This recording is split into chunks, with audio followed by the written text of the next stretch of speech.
चलिए भाई शुरू करते हैं हम लोग अगला लेक्चर। हम लोग पढ़ रहे हैं सिंथेटिक फाइबर्स एंड प्लास्टिक्स, ठीक है। उसके अंदर हम लोगों ने कल पढ़ा था पॉलिशर्स और आज हम पढ़ेंगे एक्रेलिक। एक्रेलिक मतलब ये है कि ये समझ लीजिए एक्रेलिक होने के बाद आपका आधा चैप्टर कंप्लीट हो चुका है, ठीक है। तो यहाँ पे मैं डालता हूँ पेज नंबर, ये आपके नोट्स जब मैं बनाऊँगा तो उसमें हेल्प करेगा आपका।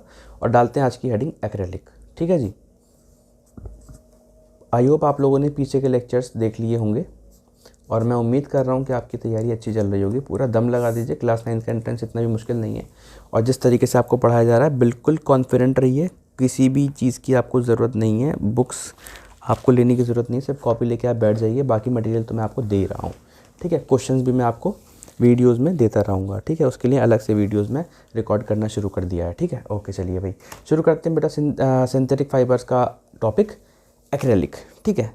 एक्रेलिक एक सिंथेटिक फाइबर है, ठीक है। एक्रेलिक एक सिंथेटिक फाइबर है, ठीक है, नेचुरल नहीं है। दूसरी बात क्या है बेटा, ये किससे बना है, ठीक है। बहुत ध्यान से सुनिए, किस केमिकल से बना है। मेड फ्रॉम, भैया इंपॉर्टेंट नाम है, लाल पेन से लिखूंगा। मेड फ्रॉम एक्राइलोनाइट्राइल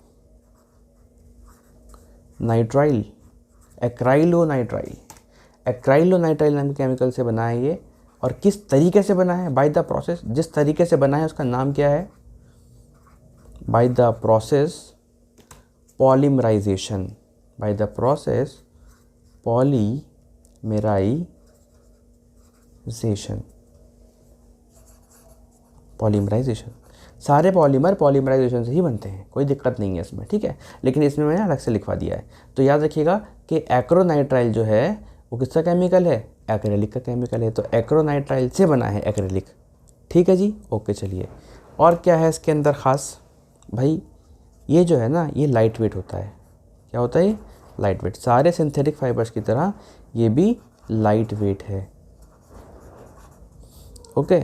ये सॉफ्ट है, हार्ड भी होते हैं, हाँ होते हैं, बात करेंगे आगे, ठीक है। सॉफ्ट है, ये गर्म है, मतलब ये सिंथेटिक वूल के नाम से जाना जाएगा, सिंथेटिक वूल, ठीक है। जो आप लोगों ने पहन रखा है, ठीक है, जो हम सब लोग पहन रहे हैं आजकल, ज़्यादा चीज़ें सिंथेटिक है, ठीक है। सिंथेटिक वार्म होता है ये, ठीक है। और इसका फील कैसा होता है, वूल लाइक इसको फील कर सकते हैं हम लोग, ठीक है। ओके, वूल लाइक फील होती है इसकी। मतलब क्या हुआ इसका, मतलब ये हुआ बेटा कि आप इसको वूल की जगह पे इस्तेमाल कर सकते हैं। तो मैं यहाँ लिख रहा हूँ कोने में ब्लैक पेन से, सब्स्टिट्यूट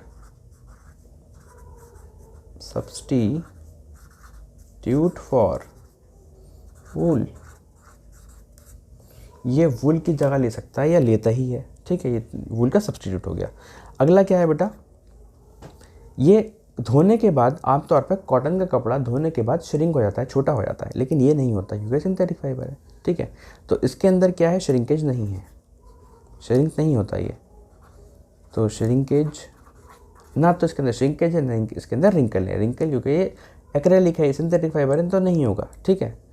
और रिंकल रेसिस्टेंट, श्रिंकेज रेसिस्टेंट और रिंकल रेसिस्टेंट,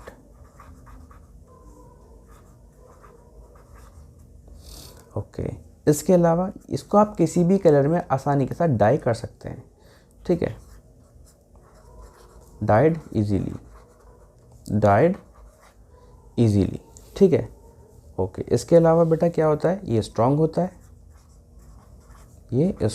है, ठीक है। और ये ड्यूरेबल भी होता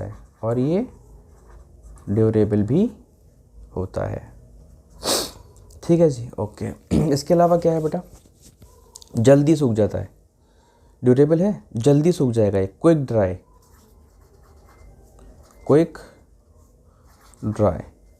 ठीक है। क्विक ड्राई का मतलब क्या होता है, absorb little water, absorb little water, ठीक है जी। इसके अलावा और क्या ख़ास बात है इसकी, एब्जॉर्ब लिटिल वाटर के अलावा भाई एक बात और देखिएगा कि ये सस्ता है, नेचुरल वूल महंगा है, सिंथेटिक सस्ता है, ठीक है, तो ये चीपर होता है, this is cheaper, cheaper than natural wool, cheaper than natural wool, ठीक है। और उसके अलावा क्या है भाई, ये क्या क्या बनाने के काम में आएगा, ये तो सिंथेटिक वूल है ना, एक्रेलिक का और क्या दूसरा नाम क्या दे सकते हैं हम, सिंथेटिक वूल, सिंथेटिक वूल, ठीक है। तो क्या बनाने के काम में आएगा ये, used for making, used for making sweaters, sweaters, shawls, blankets,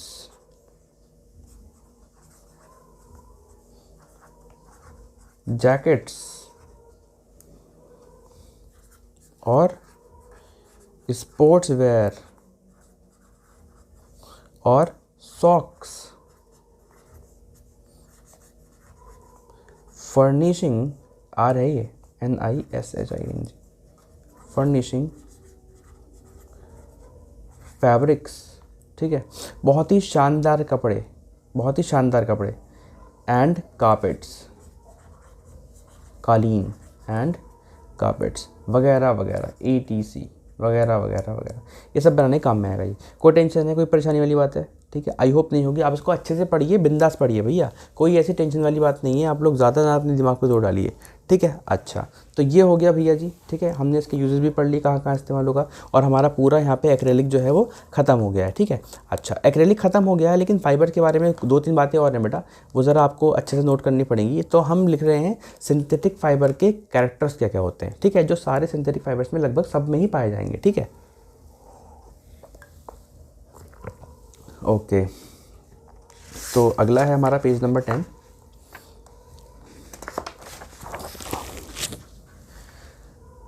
page number 10 characteristics of synthetic fibre डाल लेता हूँ हेडिंग, छोटे में लिख लेता हूँ, स्मॉल में ही, ठीक है, लेकिन थोड़ा बड़ा लिखने की कोशिश करूँगा। कैरेक्टरिस्टिक्स ऑफ, भैया स्पेलिंग का लोचा नहीं है, कोई दिक्कत नहीं है ऐसी, कभी समझो सर को स्पेलिंग ही नहीं आती है, सीख रहा हूँ यार, 3-4 साल में सीख जाऊँगा। कैरेक्टरिस्टिक्स ऑफ सिंथेटिक फाइबर्स,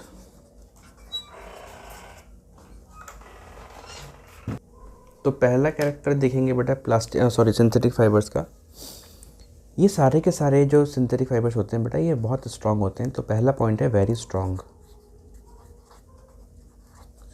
दूसरा पॉइंट है बेटा, ये ज़्यादा ड्यूरेबल होते हैं, नेचुरल फाइबर से ज़्यादा ड्यूरेबल होते हैं, ये ज़्यादा चलते हैं, ये मोर ड्यूरेबल। तीसरा है absorb very little water, absorb, writing थोड़ी बड़ी करनी पड़ेगी है ना, वेरी लिटिल वाटर। चौथा पॉइंट है बेटा इसका wrinkle resistant, wrinkle resistant, wrinkle resistant. अगला है बेटा लाइट वेट, लाइट वेट। अगला है एक्सट्रीमली फाइन, एक्सट्रीमली फाइन। अगला है not attacked by moths, not attacked by moths, ठीक है। अगला है बेटा डू नॉट श्रिंक।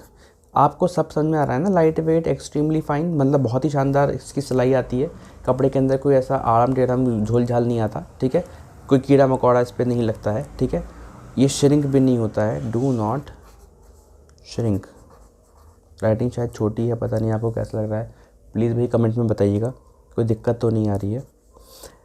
महंगे होते हैं नहीं, सस्ते होते हैं, लेस एक्सपेंसिव, लेस एक्सपेंसिव, ठीक है, और बहुत अवेलेबल है, हर जगह अवेलेबल है, तो रेडीली अवेलेबल, रेडिली अवेलेबल। ठीक है, इनको मेंटेन करना आसान है, धोना आसान है, रखना आसान है, तो दिक्कत कोई नहीं है। तो मेंटेन करना आसान है, तो easy to maintain, easy to maintain. ठीक है, डाइड इन डिफरेंट कलर्स, अलग अलग कलर हम इनको रंग सकते हैं। Died in different colours. ठीक है जी, ये सारी बातें आपको सिंथेटिक फाइबर्स के बारे में याद रखनी है। ठीक है, अच्छा, बहुत इसकी अच्छाइयाँ हो गई। अब इसकी कुछ बुराइयाँ भी सुन लीजिए। डिसएडवांटेजेस यहाँ लिख दे रहा हूँ बेटा, कोई दिक्कत तो नहीं है, मैं यहाँ भी चलिए यहीं लिख दे रहा हूँ फिर मैं। डिसएडवांटेजेस,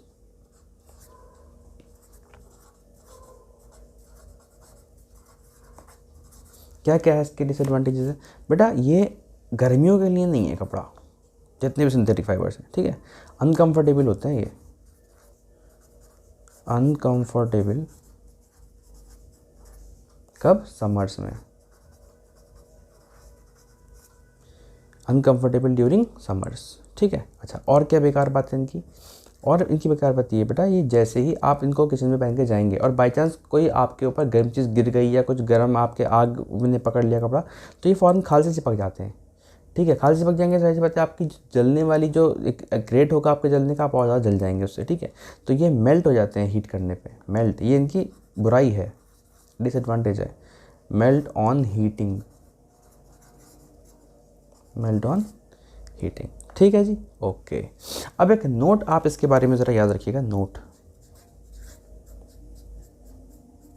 नोट क्या है कि fully synthetic fibres, fully synthetic fibers is helping in the conservation of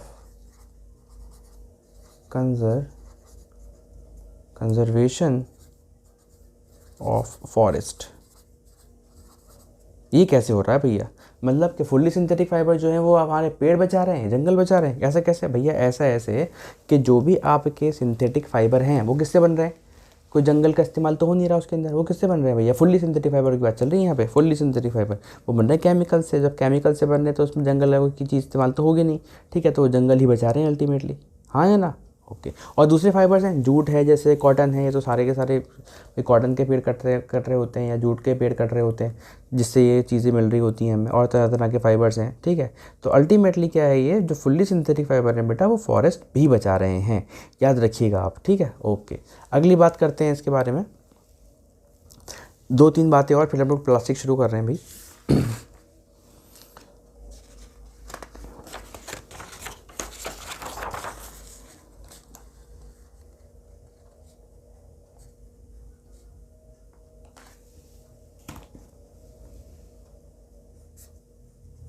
ठीक है, अगली बात ये है बेटा इसके बारे में कि इसकी टेंसाइल स्ट्रेंथ, अगर बात करें इसकी टेंसाइल स्ट्रेंथ की,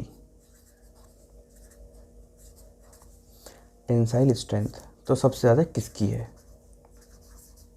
अगर टेंसाइल स्ट्रेंथ की बात करें बेटा तो सबसे ज़्यादा किसकी है? देखिए, एक तो है नायलॉन, एक है वूल और एक है कॉटन। तो याद रखिए बेटा, टेंसाइल स्ट्रेंथ जो है सबसे ज़्यादा है नायलॉन की, फिर है वूल की और फिर है कॉटन की। ठीक है, टेंसाइल स्ट्रेंथ आ रही बात समझ में आपकी? बेटा टेंसाइल स्ट्रेंथ का मतलब है जो सबसे ज़्यादा खिंचाव बर्दाश्त कर सकता है, जो सबसे ज़्यादा खिंचाव खींच रहे हैं आप दूसरे पकड़ के, जो देर में टूटेगा, उसको बोलते हैं टेंसाइल स्ट्रेंथ। तो सबसे ज़्यादा ताकत किसके पास है? नायलॉन, फिर वूल और फिर उसके बाद कौन है बेटा? हमारा कॉटन है। ठीक है, ओके। अगला क्या है? अगला है बेटा वाटर एब्जॉर्प्शन। अगला है वाटर एब्जॉर्प्शन।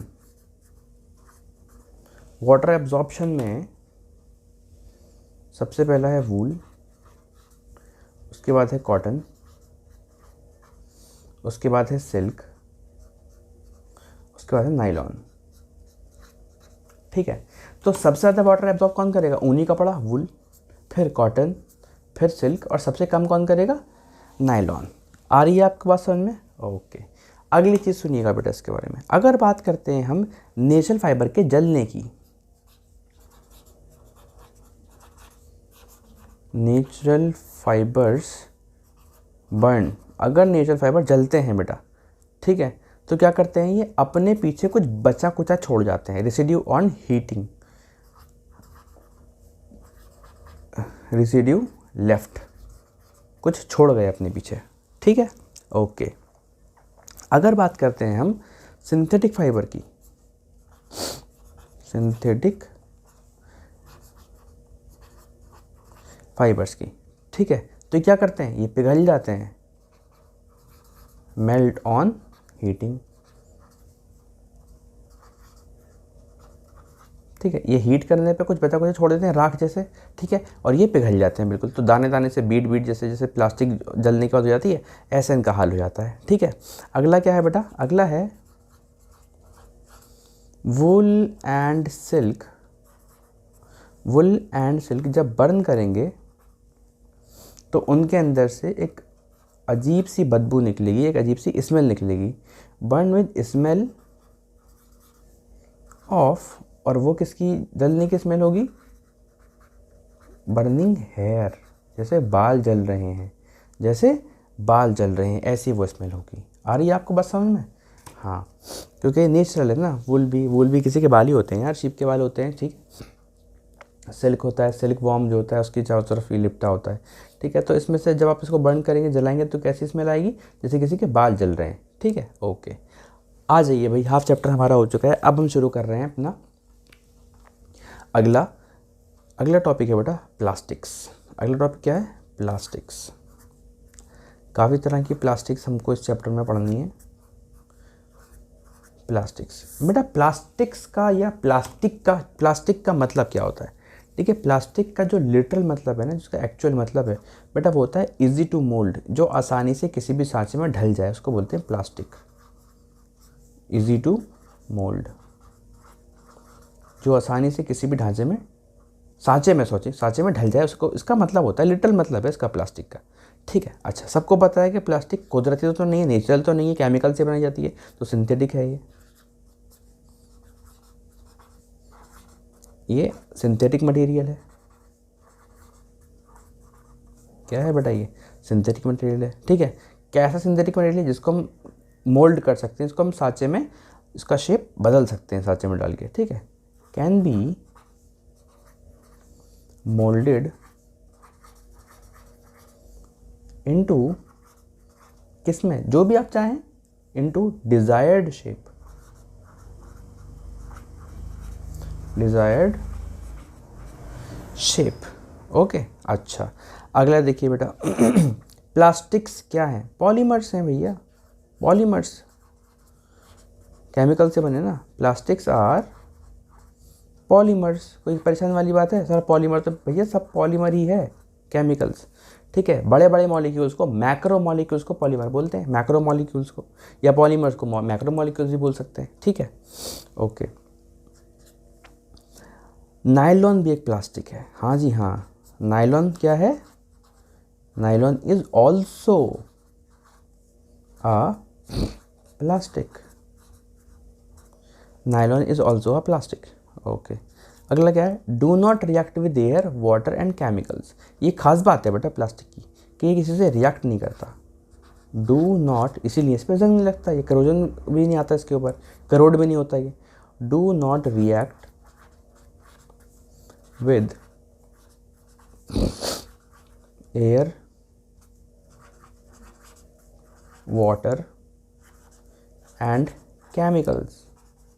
इसलिए जो लेबोरेटरी में केमिकल्स रखे जाते हैं, सारे के सारे डिब्बे किसके बने होते हैं, ज़्यादातर डिब्बे प्लास्टिक के बने होते हैं, क्योंकि रिएक्ट ही नहीं करता किसी से, ठीक है जी। ओके, अगला देखिए भारी होता है, हल्का होता है प्लास्टिक का, तो light weight,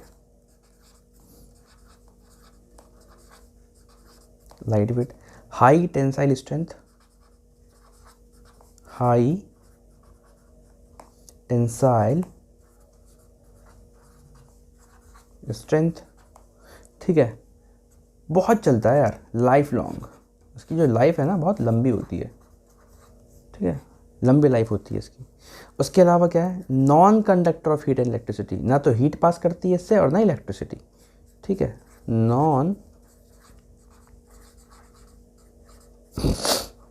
conductor of heat and electricity, ठीक है। अच्छा, अगला क्या है, plastics are insulators, plastics are insulators, plastics are insulators, ठीक है जी। आ रही है आपकी बात समझ में? ओके, प्लास्टिक जो है वो इंसुलेटर है, ठीक है। कंडक्टर, जो चीज़ कंडक्टर नहीं है वो इंसुलेटर ही तो होती है, ठीक है। जिसके अंदर से कोई चीज़ पास ना हो, हीट पास ना हो, इलेक्ट्रिसिटी पास ना हो, वो इंसुलेटर का काम करते हैं, ठीक है।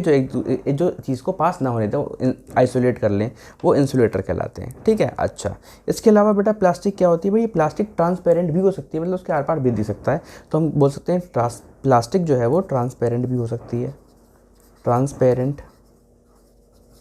ठीक है, या प्लास्टिक ट्रांसल्यूसेंट भी हो सकती है। आई होप आपको पता होगा कि ट्रांसपेरेंट, ट्रांसल्यूसेंट और ओपेक का मतलब क्या है।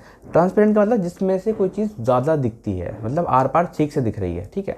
ट्रांसल्यूसेंट मतलब जिसमें से धुंधली धुंधली दिख रही है, और ओपेक जिसके आर पार कुछ नहीं दिख रहा है। तो 3 तरह का प्लास्टिक हो सकता है। ऐसे भी प्लास्टिक हो सकता है जिसके आर पार जो है सब कुछ दिख रहा हो, तो ट्रांसपेरेंट, ट्रांसल्यूसेंट,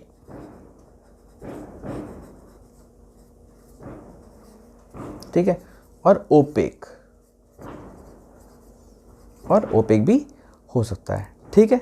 आ रही बात समझ में आपको? ओके, चलिए अब पेज तो ख़त्म हो गया है, अगला पेज पलटते हैं, देखते हैं आगे क्या हो सकता है। ये था हमारा पेज नंबर 11, तो नेक्स्ट शुड बी 12, ठीक है जी। तो मैंने आपको बताया कि प्लास्टिक जो है वो ट्रांसपेरेंट भी हो सकता है, ट्रांसल्यूसेंट भी हो सकता है, और ओपेक भी हो सकता है, ठीक है। अच्छा, इसके अलावा और क्या है प्लास्टिक का? भाई देखिए, प्लास्टिक जो है वो हेल्थ केयर इंडस्ट्री में बहुत इस्तेमाल होती है, ठीक है, हर जगह ही हो रही है, तो हेल्थ केयर इंडस्ट्री में भी हो रही है, ठीक है।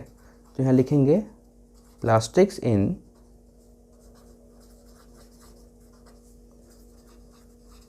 हेल्थ केयर इंडस्ट्री, ठीक है।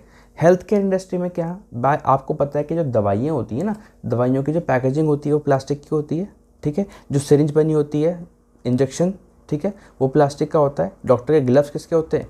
प्लास्टिक के होते हैं। जो वो टाँके लगाता है वो किसके होते हैं? जख्म पे जो टाँके लगाता है वो भी प्लास्टिक के होते हैं। तो यहाँ लिख सकते हैं ना हम कि पैकेजिंग या पैकिंग ऑफ टैबलेट्स,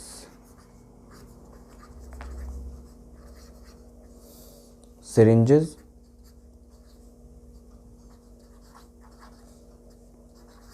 उसके अलावा डॉक्टर्स ग्लव्स, उसके अलावा थ्रेड्स फॉर स्टिचिंग, टाँके लगाने वाले, स्टिचिंग वॉन्ट्स, एक्सेट्रा एक्सेट्रा, ठीक है। ओके, आई होप आपको इतनी बात समझ में आई होगी। ठीक है, चलिए आगे चलते हैं बेटा, इसमें और थोड़ा सा देखते हैं। अलग अलग प्लास्टिक की फॉर्म्स आपको देखने को मिलती हैं अलग अलग जगह पे। जैसे मैं आपसे बात करूँ प्लास्टिक, यहाँ पे अगर पॉलीथीन अगर मैं बात करूँ, ठीक है, पॉलीथीन आपने सुना होगा मार्केट में बहुत ज़्यादा, पॉलीथीन, पॉली बैग्स, ठीक है। वो बेसिकली है क्या भाई? वो है पॉली प्लस इथीन, जिससे मिलकर क्या बना है? पॉलीथीन, ठीक है। और पॉलीथीन को हम लोग क्या बोलते हैं? पॉली इथाइन भी बोल सकते हैं इसको। क्या बोल सकते हैं? पॉली इथाइलिन, ये भी बोल सकते हैं इसको, ठीक है। अच्छा, तो क्या है इसके बारे में? 2-3 बातें बस इसके बारे में कि polymerization of ethene, polymerization of ethene to form polythene. मतलब ये है कि अगर आप इथीन का पॉलीमराइजेशन करते हैं, याद करिए पॉलीमराइजेशन एक तरीका हुआ करता था पॉलीमर्स बनाने का, पॉलीमर बनाने के तरीके को पॉलीमराइजेशन बोलते हैं। अगर आप इथीन का पॉलीमराइजेशन कर देंगे तो क्या बन जाएगा, पॉलीथीन बन जाएगा। ठीक है जी, ओके। कैसी होती है ये, सख्त होती है, ड्यूरेबल होती है, बहुत टिकाऊ होती है। ठीक है, टफ होती है पॉलीथीन, ठीक है, एंड ड्यूरेबल होती है, बहुत दिन तक चलती है, चलाने वाले के ऊपर है। ठीक है, ओके। इसके अलावा कहाँ कहाँ इस्तेमाल होगी, तो लिखिए बेटा, use to make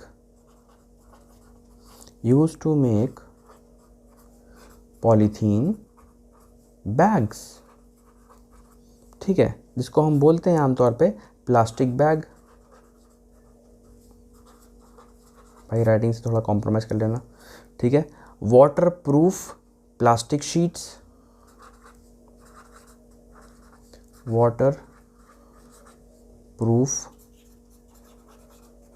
plastic sheets.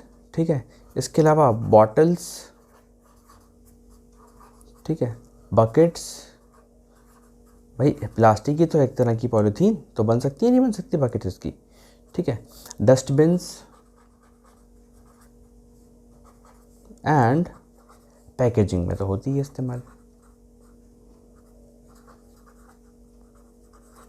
Okay, इसके अलावा बेटा एक और प्लास्टिक देखिए आप लोग, that is PVC, that is PVC. इसकी फुल फॉर्म भी याद रखिए, पॉली विनाइल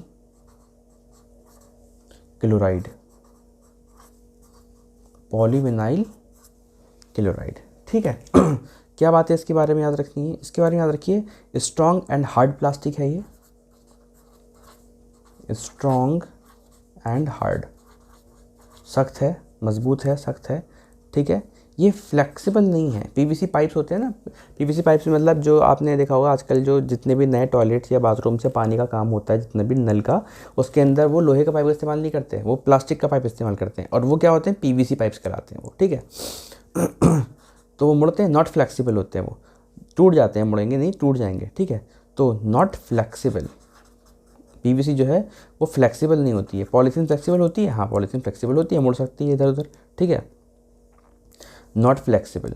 ठीक है, किसकी तरह फ्लेक्सिबल नहीं होती है, as polythene, as polythene, polythene की तरह फ्लेक्सिबल नहीं होती है। ठीक है, इसके अलावा पीवीसी का इस्तेमाल क्या है, यूज्ड फॉर मेकिंग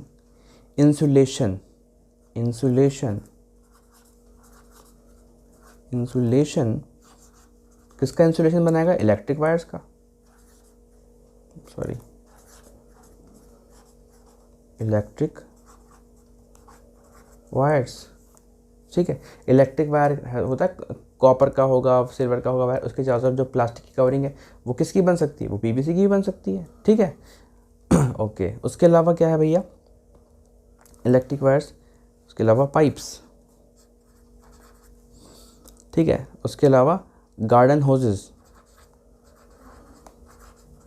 जो गार्डन के पाइप्स होते हैं वो, मतलब यार वो फव्वारा टाइप का लगा नहीं होता, गार्डन में छिड़काव करने के लिए पाइप जो होता है, गार्डन होजेस। ठीक है, rain quotes and seat covers. अब बच्चे कहेंगे सर आपने तो अभी लिखवा दिया कि पीवीसी जो है वो फ्लेक्सिबल नहीं होता है। ठीक है, और उसके बाद आप लिखवा रहे हो इलेक्ट्रिकल वायर्स ये भी फ्लेक्सिबल हैं, उसके बाद रेन कोट्स ये भी फ्लेक्सिबल है, सीट कवर ये भी। भैया पीवीसी के भी टाइप्स होंगे ना, लेकिन वो आएंगे तो पीवीसी की कैटेगरी में जो टाइप्स होंगे। ठीक है, तो अलग अलग चीज़ों पे डिपेंड करता है कि किस तरह का पीवीसी आप इस्तेमाल कर रहे हैं, पीवीसी के भी टाइप्स होंगे। ठीक है, आगे आ रही है आपको बात समझ में। ठीक है, तो आई होप कि आपको पॉलीथीन और पीवीसी अच्छे समझ में आया होगा। ठीक है, अगला हम लोग चलते हैं, और मुझे लगता है कि इस पर तो नहीं आ पाएगा, यहाँ पे जगह थोड़ी कम बच रही है, तो मैं आगे चलता हूँ। अगला देखते हैं, प्लास्टिक।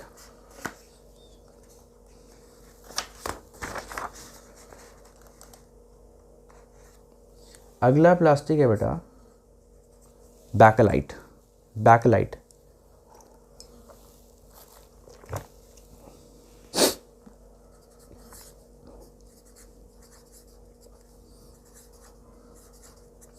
बैकलाइट, ठीक है, बैकलाइट है very hard and tough plastic.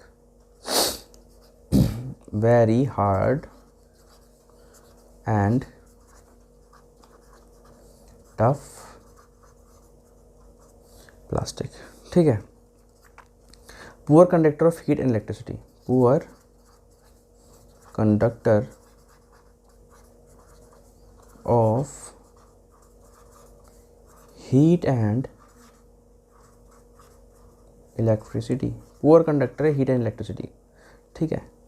Backlight बहुत हार्ड है, टफ है, हीट एंड इलेक्ट्रिसिटी का पुअर कंडक्टर है। ठीक है। किसके लिए इस्तेमाल होगा? ठीक है, देखिए, यूज्ड फॉर मेकिंग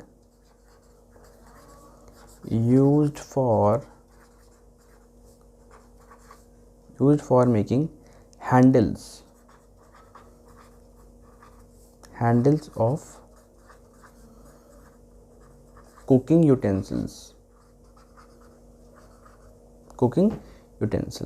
ठीक है।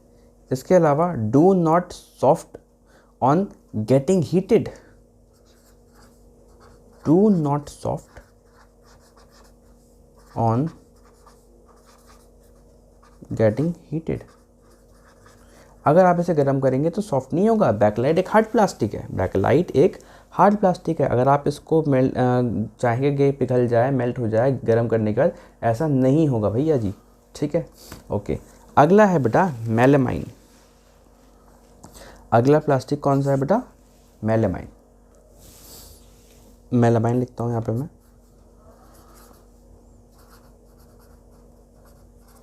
मेलामाइन। ठीक है। तो इस मेलामाइन के बारे में 2-3 बातें, वीडियो कहीं ज़्यादा लंबा ना हो जाए। ये हीट को टॉलरेट कर लेता है, हीट को बर्दाश्त कर लेता है। Tolerate heat better than other plastics.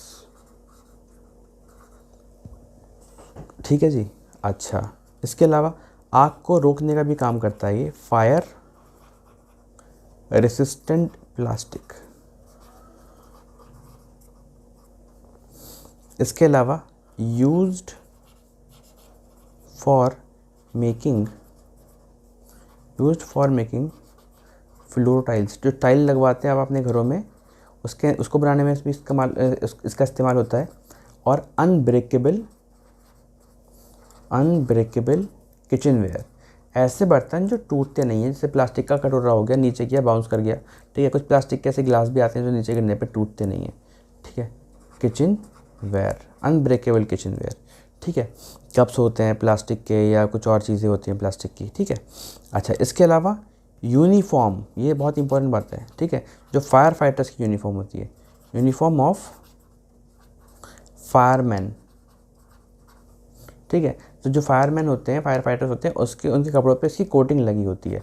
तो मैं लिख देता हूँ, have coating of melamine, have coating of melamine. Melamine की कोटिंग उसके ऊपर लगी हुई है ताकि उनको ज़्यादा जले ना, क्योंकि ये फायर रेसिस्टेंट प्लास्टिक है। ठीक है। अच्छा, अगला क्या है बेटा? Special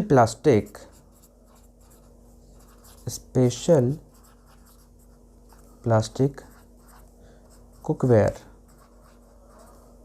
made of melamine is used in microwave. ठीक है। माइक्रोवेव या माइक्रोवेव ओवन, कोई दिक्कत नहीं है इसमें, इतना टेक्निकल मत हुई है।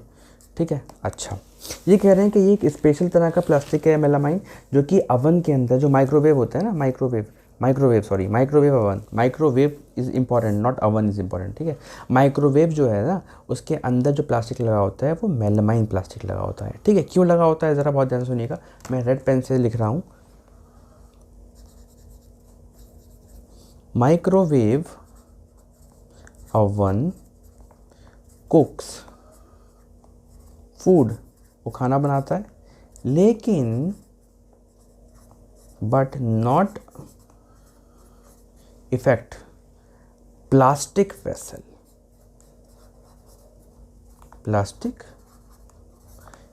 ठीक है। मान लीजिए आपने किसी चीज़ में, माइक्रोवेव में आपने रख दिया कुछ खाना वाना, ठीक है, प्लास्टिक के बाउल में करके। ठीक है। तो खाना तो गर्म हो जाएगा, लेकिन जो उसका जो प्लास्टिक है बेटा, उसका जो प्लास्टिक है वो उस पर असर नहीं करे, क्योंकि माइक्रोवेव जो है वाटर मॉलिक्यूल्स पे काम करती हैं। वाटर मॉलिक्यूल कहाँ होगा? खाने के अंदर, खाने के अंदर, फूड जो है उसके अंदर, कटोरे के बाउल के अंदर नहीं जिसने आपने उस पर रखा है, ठीक है। तो जहाँ जहाँ वाटर होगा उस पर वो काम करेंगे, ठीक है। तो माइक्रोवेव खाना तो गर्म करता है, लेकिन उसको कोई भी प्लास्टिक का अगर वेसल है तो उस पर वो अटैक नहीं करती हैं वेव्स, ठीक है जी। इतनी बात समझ में आ रही है आपको? तो चलिए अब वीडियो इतना ही रखते हैं, लंबा हो रहा है, 35 मिनट्स तो वैसे भी हो गए, ठीक है भाई। मिलते हैं अगले लेक्चर में, कोशिश करेंगे कि अगले लेक्चर में बस ये ख़त्म ही हो जाए, ठीक है। Till then bye.